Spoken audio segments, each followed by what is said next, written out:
8 بازیگر فوت شده در سریال متهم گریخ. قبل از شروع ویدیو ممنون میشم ما رو دنبال کنید.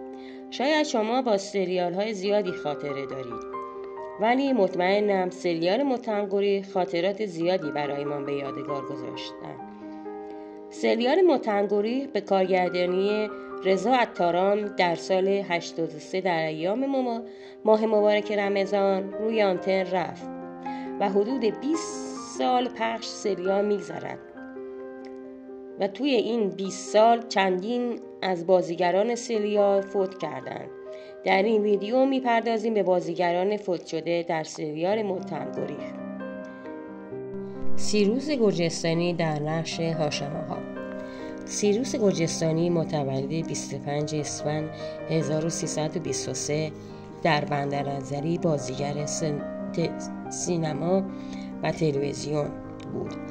تحصیل کرده مقطع دیپلم و مدرک درجه 2 هنری از وزارت فرهنگ و هنر دارد. ایشان از تئاتر شروع کرد و سپس در تلویزیون درخشید. سیروس گرجستانی متاسفانه روز پنجشنبه 12 تیر 1399 در 76 سالگی دار فانی را ودا گفت. پیکر او 2 روز بعد از تشییع و در مقطع هنرمندان بهشت زهرا در کنار منوچهر حامدی به خاک سپرده شد. یاد و خاطر این بازیگر عزیز را گرامی می‌داریم. احمد پورمخبر در نقش مشغول بود. احمد پورمخبر متولد 1319 در محله گلوبندک تهران بازیگر سینما و تلویزیون. بازیگری را از سن 65 سالگی شروع کرد. خیلی زود با نام مشقربون به شهرت رسید. آقای پورمخبر که چند سالی بود به علت کولت سن آزالمر داشت. در نهایت 3 تیر 1399 در 80 سالگی دار فانی را ودا گفت. یاد و خاطر این بازیگر عزیز را گرامی می‌داریم. پرویز میکده در نقش خانم شریفی. پرویز میکده بازیگر تلویزیون و سینما متولد سال 1314 در تهران است که نخستین بار در سینما حضور یافت و در سال 1372 در فیلم عبور از تله به کارگردانی غلامرضا رمضانی بازیگری کرد.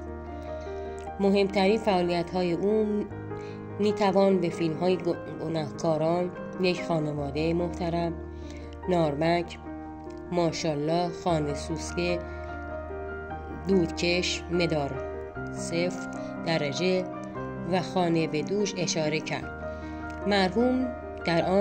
مرحوم در آبان 1392 در شهر تهران در سن 78 سالگی چشم از جهان فرو بست.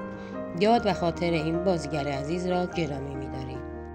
محمود بهرامی در نقش شازده. محمود بهرامی متولد 14 خرداد 1316 در همدان بازیگر بود. با تئاتر مدرسه از ابتدا شروع کرد، سپس وارد خبرنگاری و نویسندگی کتاب شد تا اینکه سال 1384 با نقش شازده در سریال متهم گریخ به خاطر پیوست. محمود بهرامی که سابقه ناراحتی و پیوند کلیه داشت، به خاطر عفونت ریه در بیمارستان شهید لباقی نژاد به مدت 1 ماه بستری شد. ایشان در نهایت 15 تیر 1359 وقتی 73 ساله بود دار فانی را ودا گفت و 2 روز پیکر ایشان تشییع و در قطعه 88 هنرمندان به خاک سپرده شد. یاد و خاطر این بازیگر عزیز را گرامی می‌داریم. روحش شاد. سید جلال طباطبایی صاحب کله‌پزی. سید جلال طباطبایی در سال 1329 در تهران متولد شد. او از سال 1352 با حضور در فیلم سینمایی مکافات به کارگردانی کامران قدچیان فعالیت هنری خود را آغاز کرد. و به ایفای نقش در فیلم‌های سینمایی و سریال‌های مختلف تلویزیونی از جمله سریال‌های زیر آسمان شب، کاکتوس، در کنار هم، گل‌های 81، عشق، سالهای جنگ، افسانه پوپک طلایی، خوش رکاب، سفر سخت، تاریخ انقلاب، کلاه قرمزی، جدایی، گدایان تهران، سایه‌های حصار، کیف سفر، مائده آسمانی، زائر، همیشه با من، انتظار زیر گذر، چاهی دورنگ، احتیاط، پرداخت. سید جلال طباطبایی در 22 تیر 1399 در سن 70 سالگی بر اثر سکته قلبی درگذشت. یاد و خاطر این بازیگر عزیز را گرامی می‌داریم. روحش شاد. سعید نوراللهی، رئیس قزل‌حسنه. سعید نوراللهی متولد 1 فروردین 1330 بازیگر سینما و تلویزیون بود.